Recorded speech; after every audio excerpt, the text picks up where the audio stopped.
Buenas tardes con todos. En esta ocasión hablaremos acerca de la segunda parte de nervios craneales y abarcaremos desde el nervio trigémino hasta el nervio vestíbulo coclear. Como primer nervio tenemos al nervio trigémino, el quinto par craneal, que vamos a tener dos componentes, un componente sensitivo general y un componente motor branquial. El componente sensitivo general y motor branquial vamos a hablar de su origen real. Aquí podemos ver tres cortes, un corte a nivel del mesencéfalo, un corte a nivel del puente y un corte a nivel del bulbo raquídeo. Entonces, a nivel del mesencéfalo, vamos a encontrar al núcleo mesencefálico del trigémino, ¿no? Que es el de acá. Y a nivel del puente vamos a encontrar otros dos núcleos. En este caso, el núcleo pontino del trigémino, que es el sensitivo principal, que es el de acá, y el núcleo motor del trigémino. Además de ello, también tenemos un último núcleo a nivel del bulbo raquídeo, que es el núcleo espinal del trigémino, que es el de acá. Entonces, cada uno de ellos se va a disponer a manera de una columna gris a nivel del tronco encefálico, como podemos apreciar acá. A nivel del núcleo mesencefálico, principalmente se va a recibir información propioceptiva. Un detalle importante de este núcleo mesencefálico del trigémino es que, al igual que a nivel del ganglio de Gasser, se trata de una neurona, tratan de neuronas pseudo-unipolares. Es decir, que la información proviene a nivel periférico, pero no va a ser sinapsis a nivel del ganglio trigeminal de Gasser, sino a este nivel. Y a partir de aquí va a tener sus proyecciones hacia la corteza. Entonces, a diferencia del puente, el núcleo sensitivo ubicado a nivel del puente, ¿no? El núcleo pontino del trigémino, va a relacionarse con la información táctil. Y por último, a nivel del bulbo raquídeo, el núcleo espinal del trigémino se va a relacionar con la sensibilidad termoalgésica. Listo. Entonces, como podemos apreciar, vamos a hablar rápidamente de su recorrido y vamos a describir cada uno de los componentes del nervio trigémino. Como mencioné, los núcleos del trigémino se disponen a manera de una columna gris a nivel del tronco encefálico. Entonces, todos ellos aportan para la formación del nervio, el cual emerge. Su origen aparente es por la región anterolateral del puente o protuberancia, como podemos ver acá, a nivel de esta región, que es conocido como el ángulo pontocerebeloso. Podemos ver que se denomina pontocerebeloso, obviamente porque tenemos al puente, al cerebelo y la región posterior de la región petrosa del temporal. Entonces aquí podemos ver a nuestro nervio trigémino que va a emerger ambos componentes, ¿no? El componente motor y el componente sensitivo. Como podemos ver en la siguiente imagen, ¿no? El componente sensitivo es mucho más voluminoso que el componente motor, que en gran parte del trayecto se va a encontrar siempre por debajo del componente sensitivo. Entonces, luego de emerger de esta región de la superficie anterolateral del puente, va a llegar hacia esta región del peñasco del temporal, la región más anterior, cerca del vértice, a este desdoblamiento de la dura madre, ¿no? Que es como una celda en la que está almacenada este ganglio, ¿no? Entonces tenemos el nervio trigémino, la porción sensitiva, que podemos ver se ensancha para formar este ganglio de Gasser y finalmente se va a dividir en sus ramas. Este desdoblamiento de la dura madre en donde está albergado este ganglio se denomina cavum de Meckel, también conocida como cavum trigeminal. La impresión que deja este ganglio de Gasser a nivel de la región petrosa del temporal se denomina impresión trigeminal. También tiene su epónimo, que es la impresión de Gruber. Entonces, esta celda, compuesta por dura madre, también va a tener prolongaciones que van a envolver a las tres ramas del nervio trigémino, ¿no? Que por ello se llama trigémino. Tenemos la rama oftálmica, la rama maxilar y la rama mandibular. Entonces vamos a hablar cada una de ellas, que corresponden en gran medida al componente sensitivo general, ya que la única rama motora mixta en este caso es el nervio mandibular, que es el de acá. Bueno, entonces tenemos el componente sensitivo general. Como podemos apreciar, el nervio parte del ganglio de Gasser, va a continuar y las tres ramas se van a ubicar a nivel del seno cavernoso. Podemos ver la rama oftálmica, también conocida como nervio de Willis, y la rama maxilar. Se van a ubicar lateralmente a la carótida interna. Entonces, luego de ubicarse a nivel del seno cavernoso, van a atravesar, ¿no? En primer lugar tenemos el nervio oftálmico, que va a atravesar la fisura orbitaria superior y va a dividirse en sus tres ramas terminales, ¿no? El nervio frontal, el nervio nasociliar y el nervio lacrimal. A ver, aquí tenemos el nervio frontal, aquí tenemos el nervio nasociliar Y por último, vamos a encontrar al nervio lacrimal, que es el de acá. Listo. Entonces hablaremos cada una de sus ramas. Como primer punto tenemos al nervio frontal, que como podemos apreciar, atraviesa la fisura orbitaria superior, pero no va a atravesar el anillo de Sim, sino que se va a ubicar lateralmente y se va a pegar al techo de la órbita, como podemos apreciar aquí, para llegar hasta esta región de la escotadura supraorbitaria y emitir sus ramos, ¿no? El nervio supraorbitario, que pasa por la escotadura supraorbitaria, que va a dividirse en ramas laterales y mediales, y principalmente se va a encargar de la inervación del seno frontal, parte de la conjuntiva y del párpado superior.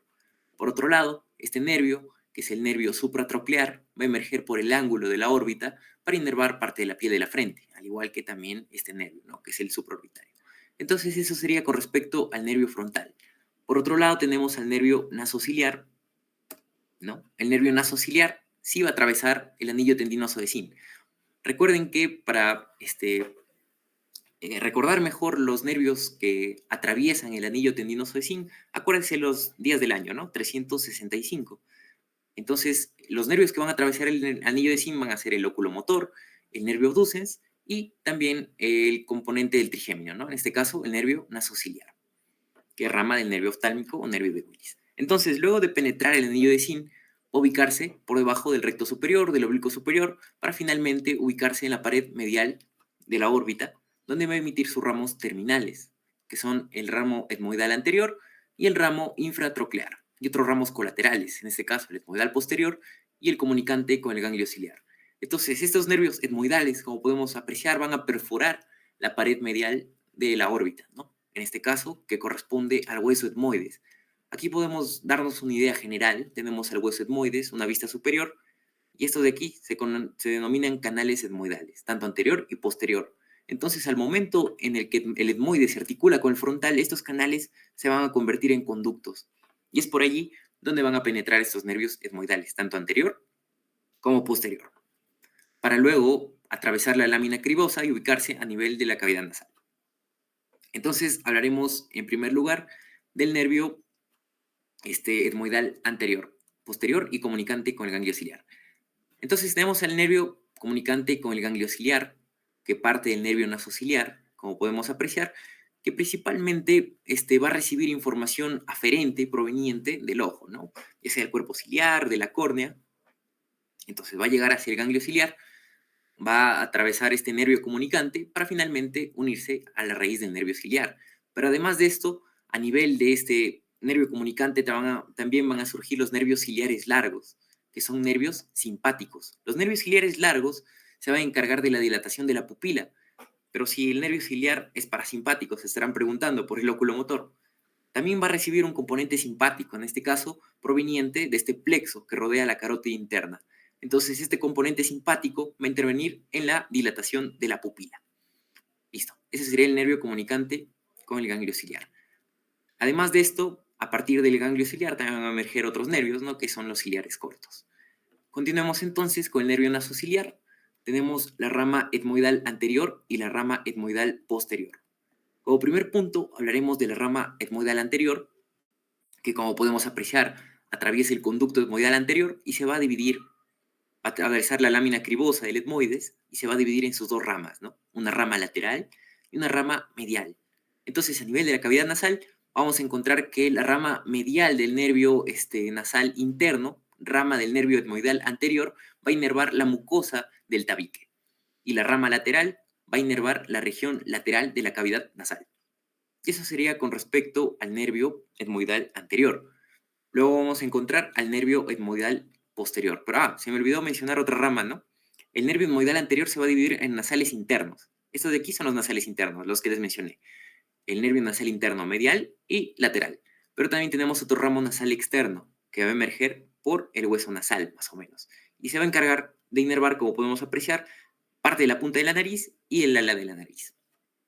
Listo. Entonces pasamos al nervio etmoidal posterior, que, como podemos apreciar, atraviesa el foramen etmoidal posterior, el conducto, y pues este está destinado a inervar las celdillas etmoidales posteriores y también parte del seno esfenoidal. Listo. Esto sería con respecto al nervio oftálmico, que también tenemos otra rama, que es la rama lacrimal. Como podemos apreciar, al igual que el nervio frontal, no va a atravesar el anillo tendinoso de Sim, va a estar por fuera, se va a aplicar a la pared lateral de la órbita, donde finalmente va a terminar inervando la conjuntiva, el párpado superior y también parte de la glándula lacrimal, pero en este caso inervación sensitiva. Pero gracias a este nervio también es que llega la información parasimpática. Se estarán preguntando cómo, mediante este nervio de acá, que es el nervio comunicante. ¿Okay? Este nervio comunicante va a comunicar al nervio maxilar, que como sabemos está en estrecha relación con el ganglio pterigopalatino o ganglio de Meckel, para básicamente inervar el componente parasimpático. Las fibras van a ir por este nervio comunicante para inervar a la glándula lacrimal, en este caso para la secreción, ¿no? Luego tenemos al nervio maxilar. El nervio maxilar, nuevamente, al igual que el nervio oftálmico, va a estar englobado en el cabo trigeminal de Meckel, ¿no? En este desdoblamiento de la dura madre. Va a atravesar el agujero redondo, va a continuar hasta esta región, donde va a encontrarse con este pequeño surco, que es el surco infraorbitario, que luego se va a convertir en un conducto para finalmente emerger con esta rama, ¿no? Que es en la rama infraorbitaria. Entonces, aquí el ramo infratroclear del nervio nasociliar, tenemos entonces, continuamos con el nervio maxilar, vamos a tener múltiples ramas. Como primer punto, empezando de atrás hacia adelante, vamos a encontrar estos nervios, que son las ramas meníngeas, que van a recolectar información de la dura madre, de la fosa craneal anterior y media, y finalmente van a llegar hacia el tronco principal del nervio maxilar. Esta rama que se me olvidó mencionar, que es la rama tentorial, recolecta información sensitiva a nivel del tentorio, tiende del cerebelo, para finalmente llegar al nervio oftálmico. ¿Ok? Listo. Entonces tenemos el nervio maxilar, hablaremos de sus ramos colaterales. Ya hablamos de uno, que es el ramo meningio, tenemos otro ramo aquí, que es el nervio cigomático. Entonces, el nervio cigomático, como podemos apreciar, va a continuar por la órbita, ¿no? Por la porción lateral de la órbita, para finalmente atravesar estos dos conductos mediante sus ramos terminales, que son el nervio cigomático facial y el nervio cigomático temporal, que van a atravesar estos forámenes, ¿no? El foramen cigomático facial y el foramen cigomático temporal. Cigomático facial para la región lateral de la mejilla, cigomático temporal para la región lateral de la frente. Listo. Además de eso tenemos más ramas, tenemos las ramas palatinas mayores, las ramas alveolares superiores. Las ramas alveolares superiores, nuevamente, van a partir del nervio maxilar, como podemos apreciar aquí. Y vamos a encontrar tres: las ramas alveolares superiores posteriores, medias y anteriores, que en conjunto van a formar este plexo, conocido como el plexo dentario superior, encargado de inervar a los dientes. Entonces, luego de eso tenemos los nervios palatinos, que también son ramas del nervio maxilar. Tenemos al palatino mayor y al palatino menor. El palatino menor y el mayor van a atravesar los forámenes con los mismos nombres a nivel del palatino, ¿no? El agujero palatino mayor para el nervio palatino mayor, que está destinado a inervar el paladar duro, y el nervio palatino menor, que está destinado a inervar el paladar blando. Además de esto, el nervio maxilar tiene sus ramos faringios y el ramo incisivo, que en este caso va a ir hacia el nivel del tabique, va a atravesar este agujero, que es el agujero incisivo, para finalmente inervar la mucosa y las encías de los dientes incisivos. Además de eso, vamos a encontrar al nervio maxilar, que básicamente se va a hallar en estrecha relación, como mencioné, con la faringe, ¿no? A ver, ahora sí hablaremos del nervio mandibular. El nervio mandibular, a diferencia de los anteriores mencionados, es un nervio mixto. Va a tener un componente sensitivo y un componente motor. Hablaremos en primer lugar del componente sensitivo, porque estamos hablando del componente deferente, ¿no? Entonces, como primer punto, hablaremos del nervio alveolar inferior. El nervio alveolar inferior, como podemos apreciar aquí, tiene algunos filetes a nivel del mentón que van a atravesar este agujero, que es el agujero mentoniano. Estos filetes, ¿no? Que es el nervio mentoniano, va a tener ramas para el labio inferior, también parte del músculo cutáneo del cuello, pero en este caso son nervios subcutáneos. Van a atravesar el agujero mentoniano, van a recibir parte de los nervios dentarios para finalmente unirse a este nervio, que es el nervio motor, el miloideo, que está por detrás de la mandíbula, para formar el tronco principal del nervio alveolar. El nervio alveolar entonces sería mixto por el nervio miloideo y por estos nervios, ¿no? Que es el nervio mentoniano y los nervios dentarios. Otro componente bastante importante, el componente sensitivo, es el nervio bucal. El nervio bucal, como podemos apreciar, va a perforar el pterigoideo lateral y se va a ubicar a nivel del buccinador. En la superficie del buccinador es que va a emitir sus ramas, ¿no? Ramas profundas que van a penetrar el buccinador para inervar a la mucosa de la boca y las ramas superficiales encargadas de inervar la piel. Eso sería con respecto al nervio bucal. También tenemos al nervio lingual, que va a recolectar información sensitiva de los 2/3 anteriores de la lengua para finalmente unirse al tronco principal del nervio mandibular. Y por último tenemos el nervio auriculotemporal, que va a atravesar este pequeño espacio, conocido como el ojal retrocondilio de Juvara, que está delimitado por las siguientes estructuras, ¿no? El ligamento esfenomandibular, que va desde el esfenoides hacia la mandíbula, y también el cóndilo de la articulación temporomandibular. Entonces, por este espacio es que discurre este nervio, el de acá es el nervio auriculotemporal, para emerger por la región lateral de la cabeza. Como podemos ver, este nervio auriculotemporal también forma un pequeño ojal para esta arteria, que es la arteria meningea media. Luego de formar este ojal, va a emerger por la región lateral y va a eliminar sus ramas terminales, ¿no?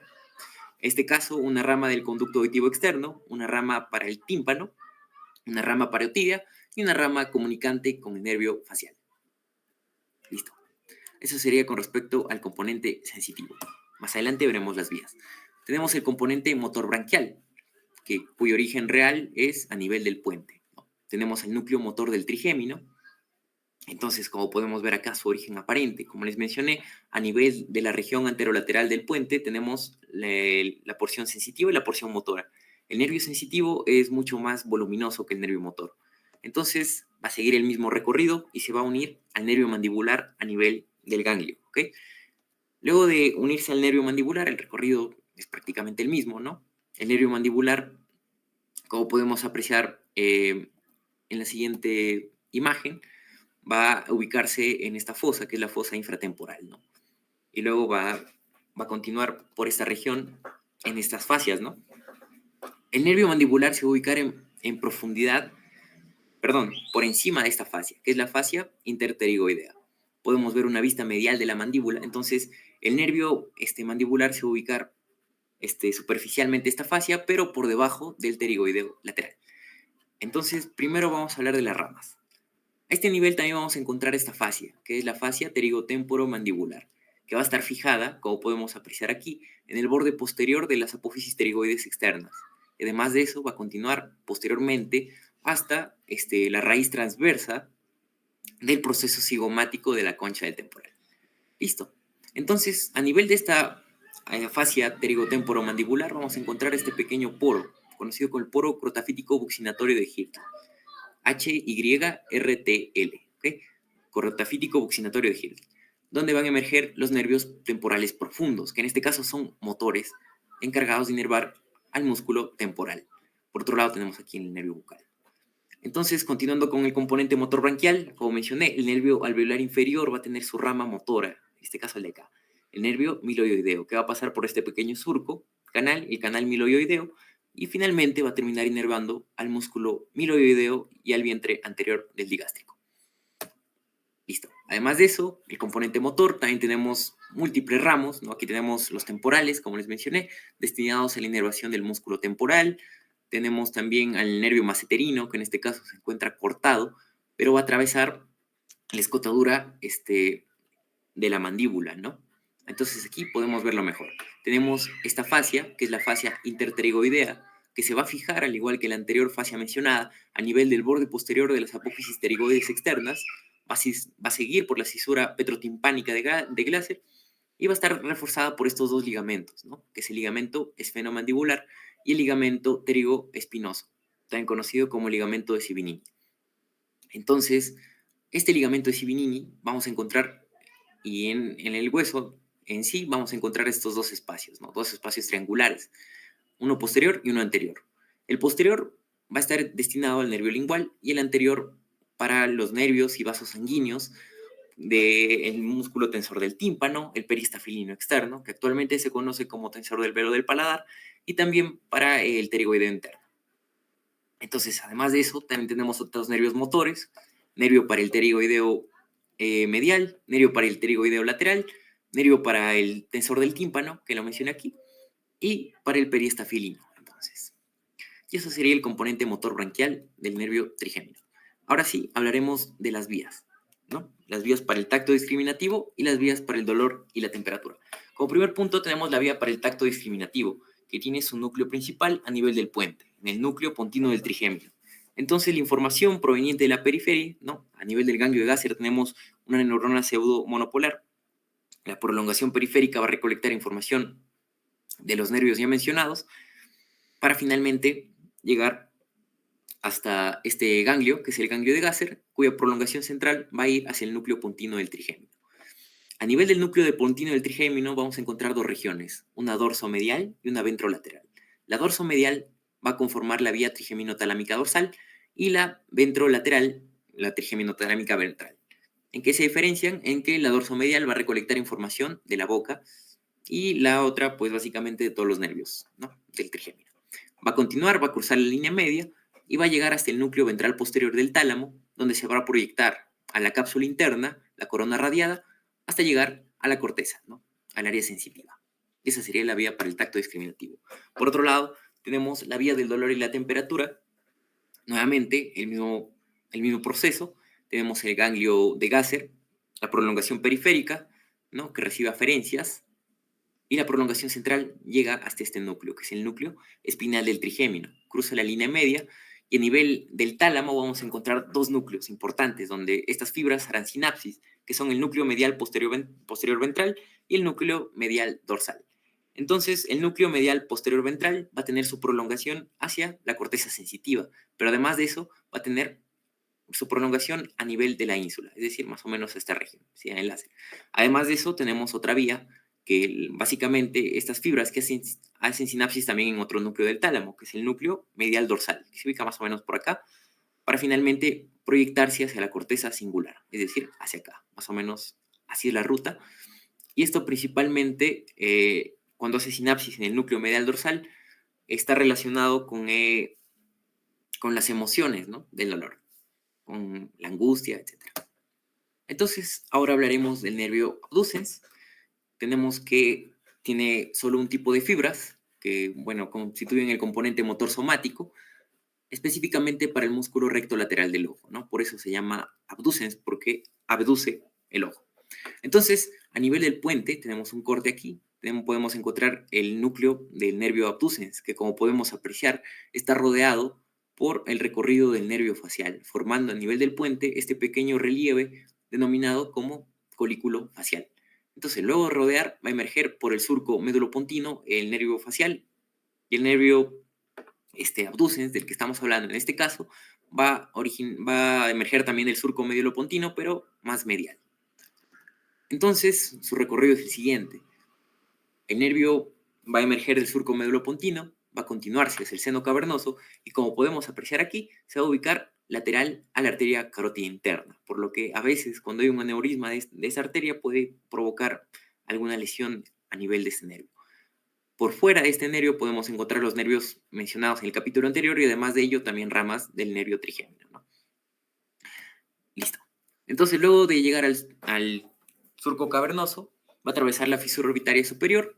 En este caso, el nervio abducens sí va a atravesar el anillo tendinoso de Zinc para finalmente inervar al recto lateral del ojo, más o menos a nivel de su porción media. Listo. Entonces ahora hablaremos del nervio facial. El nervio facial vamos a tener diversos componentes. Un componente sensitivo general, tenemos que el tacto está relacionado con el núcleo pontino del trigémino, y las sensaciones de temperatura y dolor se van a relacionar al núcleo espinal del trigémino, siguiendo las mismas vías mencionadas anteriormente. El componente sensitivo especial relacionado con el gusto de los 2/3 anteriores de la lengua va a tener como núcleo el núcleo solitario. Y el componente motor, vamos a encontrar su núcleo a nivel, el núcleo del facial, ¿no? El núcleo motor del facial, y el componente motor parasimpático a nivel del núcleo salivar superior. Entonces aquí tenemos los núcleos antes citados y podemos mencionar su origen aparente. Como mencioné, va a surgir del surco médulo-pontino, al igual que el nervio abducens anteriormente mencionado. El nervio abducens se origina medialmente al nervio facial, que se va a originar, en este caso, su componente motor y su componente sensitivo y parasimpático, que es el nervio intermediario o nervio intermedio de Wurisberg, ¿no? Que es el de acá. Entonces, luego de emerger ambos nervios, van a llegar hacia el conducto auditivo interno, donde se van a funcionar ambos, ¿no? El conducto auditivo interno se encuentra tabicado, como podemos apreciar, por esta cresta, que es la cresta falciforme, y este tabique, conocido como la barra de Bill. El nervio facial, en este caso, va a atravesar el agujero anterosuperior para finalmente entrar en este conducto, que es el conducto facial, también conocido como acueducto de Falopio, que tiene 3 segmentos. Como primer segmento tenemos la región laberíntica, que va hasta esta primera acodación, conocida como rodilla, donde podemos encontrar al ganglio geniculado, la región timpánica, que se relaciona con el tímpano, y la región mastoidea, ¿no? Que a este nivel vamos a encontrar la entrada al antro mastoideo y también en las celdillas mastoideas, para finalmente atravesar el agujero estilomastoideo, ¿no? Emitir algunas ramas que mencionemos más adelante, porque estamos hablando de manera general, va a atravesar la parótida para finalmente emitir sus ramas terminales. Eso sería el recorrido en términos generales. Como primer componente tenemos el componente sensitivo general, que va a recolectar información sensitiva de la región posterior de la oreja, ¿no? De la apófisis mastoides, que se ubica en esa región es de la piel, ¿no? Y también parte del conducto auditivo externo. Entonces este nervio va a seguir el mismo recorrido hasta llegar hasta el ganglio geniculado, ¿no? Y el ganglio geniculado, su prolongación central, se va a dirigir a uno de los dos núcleos, ¿no? Para el tacto, el núcleo pontino del trigémino, y para el dolor o la temperatura, al núcleo espinal del trigémino. Entonces, dicho eso, pues el recorrido es prácticamente el mismo. Las vías del dolor y de la temperatura y el tacto discriminativo son parecidas en este caso, y pues ese sería con respecto al componente sensitivo general, ¿no? Aquí tenemos un corte a nivel del puente, donde podemos apreciar los núcleos del nervio facial, ¿no? En este caso tenemos el núcleo motor, que como podemos ver rodea, y aquí tenemos el núcleo sensitivo, pero aquí estamos hablando del núcleo espinal del trigémino. Continuamos entonces con el componente sensitivo especial, destinado a inervar los 2 tercios anteriores de la lengua, ¿no? Con el gusto, sensibilidad especial. Entonces, a nivel de la lengua vamos a encontrar diversos tipos de papilas gustativas, ¿no? Circunvaladas, filiformes, foliadas, todas ellas básicamente van a producir una despolarización de este nervio, que es el nervio lingual, que recordamos por el nervio trigémino. Este nervio lingual tiene un pequeño aporte, este nervio, que se origina a nivel de la región del conducto facial, ¿no? A nivel de esta región se va a originar este nervio, que es el nervio cuerda del tímpano. Aquí lo podemos encontrar. El nervio cuerda del tímpano va a recorrer esta región por la cisura petrotimpánica de Glaser para finalmente darle un aporte de fibras al nervio lingual. Y este nervio lingual, rama del trigémino, es que va a movilizar estas fibras de sensibilidad especial a los 2 tercios anteriores de la lengua, provocando básicamente el gusto. Entonces, continuando con el recorrido del nervio cuerda del tímpano, cisura petrotimpánica, conducto auditivo interno, va a llegar hacia el tracto solitario, ¿no? Para finalmente hacer sinapsis a nivel del núcleo solitario, porción gustativa, se proyecta a nivel del tálamo, el núcleo ventral posterior, para finalmente hacer sinapsis a nivel, se va a proyectar en este caso cápsula interna, corona radiada, hasta llegar al área gustativa, ¿no? Que es el área inferior, más o menos del área sensitiva primaria. Como componente eferente, aquí podemos encontrar al nervio facial, como mencioné, este es el núcleo principal del nervio facial, que va a rodear al núcleo del nervio abducens y va a emerger por el surco médulo pontino. Entonces, el componente eferente va a tener, básicamente corresponde a la vía córtico-vulvar, ¿no? Va a ser sinapsis a partir de la corteza, se va a proyectar a la corona radiada, cápsula interna, y va a ser sinapsis a nivel de estos núcleos, ubicados a nivel del puente, en el tronco encefálico, ¿no? Va a rodear, como podemos apreciar, el nervio abducens y va a emerger del surco medulopontino. El conducto auditivo interno va a emitir su rama, ¿no? El nervio estapedio destinado a inervar el músculo del estribo, como podemos ver acá, aquí tenemos el estribo. También vamos a encontrar que al emerger del agujero estilomastoideo van a emitir sus ramas para el vientre posterior del digástrico y también para este músculo, que es el estiloioideo, ¿no? Estiloioideo y el vientre posterior del digástrico, que se inserta en este nivel, a nivel de la ranura digástrica.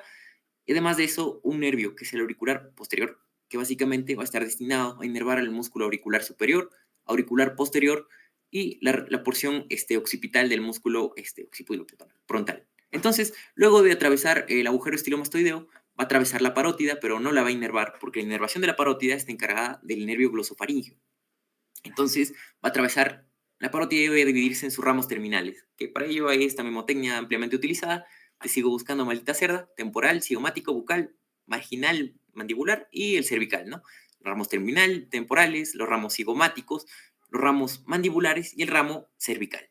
básicamente destinados a la inervación de los músculos de la mímica facial, así como también parte del músculo platisma oculta en el cuello. Listo. Ahora el componente motor parasimpático que se relaciona con las glándulas salivales, las glándulas lacrimales, glándulas palatinas, glándulas faríngeas, ¿no? Entonces, como podemos ver acá, tiene una estrecha relación el núcleo salival superior, ¿no? Del nervio facial, tiene estrecha relación con el hipotálamo, porque las emociones, por ejemplo, también tiene relación con el área del olfato, ya que, por ejemplo, si hablemos que están preparando comida, ¿verdad? Lo que va a provocar es la estimulación de este núcleo salival superior, lo que va a provocar una salivación. Entonces, como podemos ver, tiene una conexión con el hipotálamo. A partir del núcleo salival superior, este componente motor parasimpático va a emerger por el nervio intermediario del Reisberg, va a atravesar el conducto auditivo interno, agujero estilomastoideo, y va a continuar mediante este nervio, ¿no? Hasta el ganglio submandibular, para finalmente inervar estas glándulas, que son las glándulas sublingual y submandibular, que son glándulas salivales. Además de ello, a nivel del peñasco, el temporal, vamos a encontrar que se va a surgir a nivel del ganglio geniculado este nervio, que es el nervio petroso mayor, que va a atravesar este hiato, que es el hiato del nervio petroso mayor, para luego recibir un pequeño aporte del plexo de la carótida interna, como podemos ver acá, para formar el nervio vidiano, que va a atravesar el conducto vidiano, también conocido como conducto pterigoideo, y finalmente terminar en el ganglio pterigopalatino, ¿no? A nivel de la fosa pterigopalatina. Entonces, en este ganglio pterigopalatino, también conocido como ganglio de Meckel, podemos ver que, como les mencioné antes, tiene una relación bastante estrecha con este nervio, que es el nervio maxilar, ya que con las ramas ganglionares, que son dos, ¿no? Este nervio maxilar va a estar en estrecha relación con el ganglio de Meckel. Entonces, este ganglio de Meckel, sus eferencias van a ir por estas ramas ganglionares, así el nervio maxilar. Este nervio maxilar, como recordamos, tiene un ramo comunicante con el nervio lacrimal, rama del nervio oftálmico, este, rama del nervio trigémino, ¿no? Entonces, al llegar al nervio lacrimal, finalmente va a terminar inervando la glándula lacrimal. Y así, con los diversos recorridos, vamos a lograr la inervación de la mucosa nasal, del paladar y también de las glándulas faríngeas, mediante el ramo faríngeo del nervio maxilar.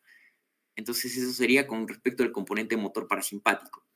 Como mencioné, va a encargarse de la inervación de las glándulas salivales, submandibular y sublingual, y además de ello, también de estas glándulas, ¿no? Mediante el nervio cuerda del tímpano hacia las glándulas submandibular y sublingual, y mediante el nervio petroso mayor a las que quedan. Listo. Ahora sí, finalmente, para terminar esta segunda parte, tenemos el nervio vestíbulo coclear, que tiene dos componentes, un componente vestibular y un componente coclear. El componente vestibular se relaciona con el equilibrio y el componente coclear, básicamente, con la audición. Entonces, para comprender mejor cómo es el funcionamiento de este aparato vestíbulo coclear, tenemos que hablar un poco de las células ciliadas.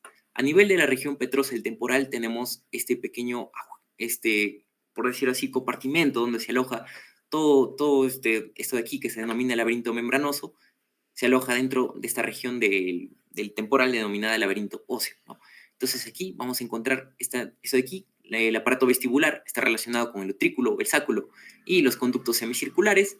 Por otro lado tenemos esta superficie cónica, donde básicamente este pequeño hueso, ¿no? Que es la lámina ósea espiral, va a dar básicamente 2,5 vueltas, delimitando así tres compartimentos que veremos más adelante. Entonces, a nivel del laberinto óseo vamos a encontrar perilinfa y a nivel del laberinto membranoso vamos a encontrar endolinfa. Y todo ello, básicamente a nivel del laberinto membranoso vamos a encontrar estas células, que son las células ciliadas, ¿ok? A nivel de las células ciliadas, en el caso del aparato vestibular, vamos a encontrar aquí, a ver, vamos a hablar del componente vestibular de una vez. Entonces tenemos los cilios, y aquí podemos encontrar esta sustancia gelatinosa y estas sales de carbonato de calcio, denominadas otoconias. Entonces lo que pasa es que estos cilios están conectados entre ellos. Hay cilios más largos y cilios más cortos. Evidentemente el cilio más largo se va a denominar cinocilio. Entonces el movimiento de los cilios lo que va a provocar es la apertura de los canales de potasio. El potasio va a provocar una despolarización, la liberación del glutamato, ¿no? La estimulación de este nervio sensitivo que finalmente va a ir a cualquiera de los dos ganglios, ¿no? El ganglio de Scarpa o el ganglio espiral. Depende si es aparato vestibular o si es aparato coclear. Entonces, hablemos del componente vestibular, que está formado por el utrículo, el sáculo y los conductos semicirculares. A nivel del utrículo y el sáculo vamos a encontrar dos regiones denominadas máculas. En el caso del utrículo se dispone de manera horizontal y en el sáculo de manera vertical. A nivel de estas regiones denominadas máculas vamos a encontrar las otoconias, que son básicamente fragmentos de carbonato de calcio, que básicamente se encargan del equilibrio. Principalmente van a recibir información de la aceleración lineal. Es decir, cuando nosotros tenemos cierta aceleración lineal, lo que va a pasar es que estas sales, por acción de la gravedad, van a caer, ¿ok? Y esto va a provocar el movimiento de esta sustancia gelatinosa que se encuentra entre ambas regiones, lo que provoca el movimiento de los cilios. Y el movimiento de los cilios en esta dirección provoca una despolarización y en esta dirección una hiperpolarización. Entonces, si se mueve en esta región, básicamente va a producir la apertura de los canales de potasio, glutamato y posteriormente la estimulación de estos nervios, ¿no? Como se trata del aparato vestibular, va a ir hacia el ganglio de Scarpa. Además, a nivel de los conductos semicirculares tenemos estas pequeñas dilataciones, denominadas ampollas. A nivel de las ampollas vamos a encontrar esta sustancia gelatinosa más densa que la endolinfa, porque recordemos que estamos hablando del laberinto membranoso, ¿no? Tenemos esta cúpula que básicamente cuando nosotros realizamos movimientos de la cabeza o algo por el estilo, esta cúpula se va a movilizar y lo que va a provocar es el movimiento de los cilios, lo que provoca la apertura de los canales de potasio y el proceso continúa hacia el ganglio de Scarpa. Listo. Entonces aquí todo ello, ¿no? Después de llegar al ganglio de Scarpa, luego va a ir hacia los núcleos vestibulares, ¿no? Tenemos 4 núcleos vestibulares. A nivel del bulbo raquídeo, por ejemplo, podemos encontrar aquí al medial, lateral, etcétera, ¿no? Que básicamente van a tener conexiones estrechas con los núcleos del nervio oculomotor, del troclear y del abducens. Esto mediante esta región de acá, que es conocido como el fascículo longitudinal medial. Esto principalmente se va a relacionar con el reflejo vestíbulo ocular, es decir, la capacidad que tenemos que básicamente de seguir objetos con la vista, pero a pesar de ello, a pesar de mover nuestra cabeza, nuestros ojos se mantienen en su misma posición. A eso hablamos de reflejo vestíbulo ocular, vestíbulo, y básicamente está relacionado con esto, ¿no? Con el nexo que existe entre el aparato vestibular con principalmente este fascículo longitudinal medial y los núcleos encargados del movimiento de los músculos extrínsecos de los ojos. Además de eso tenemos esta vía, que es la vía vestíbulo espinal, que va a ser sinapsis, en este caso va a continuar por el cordón anterior de la médula espinal, para finalmente llegar hasta el asta anterior de la médula, y básicamente se va a relacionar esta vía vestíbulo espinal, va a favorecer la acción de los músculos extensores y va a inhibir la acción de los músculos flexores. Entonces podemos apreciar la relevancia de este aparato vestibular, tanto en el equilibrio, ¿no? Como sus relaciones con los movimientos de los ojos y también con los movimientos musculares. Ahora sí hablaremos del componente coclear, que como mencioné, básicamente tenemos un eje cónico donde se van a dar 2,5 vueltas y esta región que se denomina lámina espiral va a dividir en compartimentos. En este caso, esta región que se conoce como rampa vestibular, la rampa timpánica y la rampa media. Tanto la rampa vestibular como la rampa timpánica están recubiertas por un líquido, en este caso la perilinfa, porque como podemos ver está en contacto con el hueso.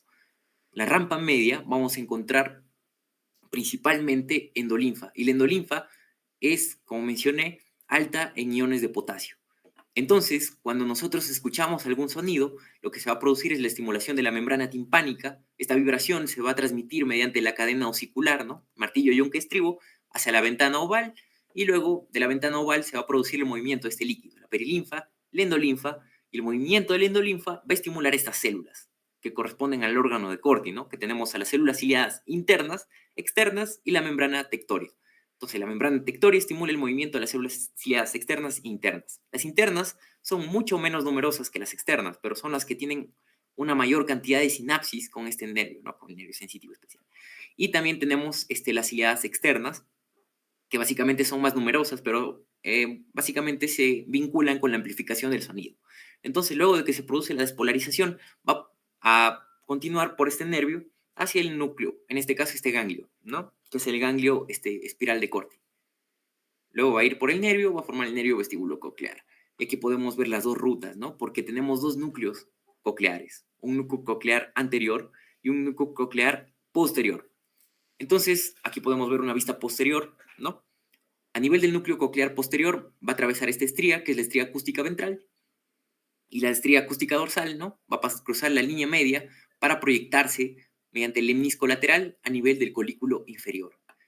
Y después del colículo inferior se va a proyectar hacia la corteza, ¿no? Hacia el área auditiva primaria, área 41-42 de Brodmann. Lo mismo con el ventral, va a ser sinapsis a nivel del núcleo ventral, va a continuar por el núcleo olivar superior, por este caso, hacia el colículo inferior y se va a proyectar hacia la corteza, ¿no? Hacia el área auditiva primaria. Esa sería la vía de la audición. Eso sería todo por este capítulo número 2. Muchas gracias.